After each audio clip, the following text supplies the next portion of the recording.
Hi guys, আমি আরোহী। আর আজকে তোমাদের সাথে শেয়ার করব একটা আমার ঠাম্মির রান্নার ভিডিও। তো আজকে আমাদের বাড়িতে হবে কচু শাক।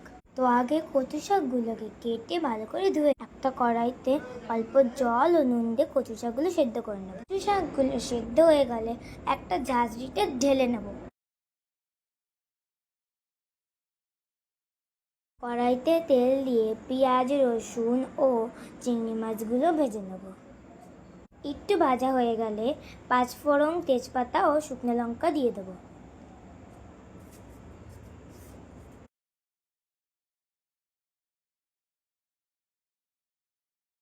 একটু ভালো করে নাড়াচাড়া করে সেদ্ধ করা কচু শাকগুলো দিয়ে দেবো।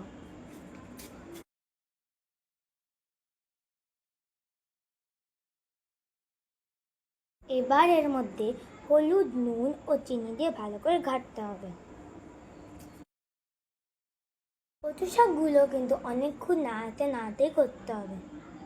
লো ফ্লেমে ঢেকে ঢেকে রান্না করতে হবে, আর মাঝে মাঝে ঢাকনাটা খুলে নাড়াচাড়া করে নিতে হবে।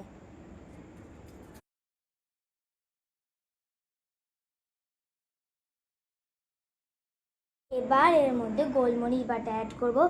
এটা একটা অপশনাল, তোমরা দিতেও পারো, না দিতেও পারো।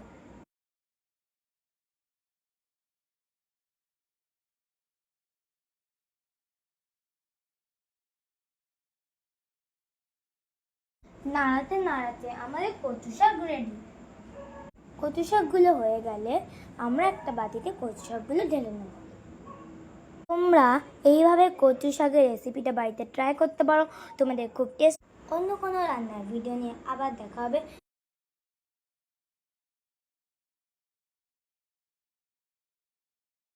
কমেন্টে জানিও কেমন হয়েছে।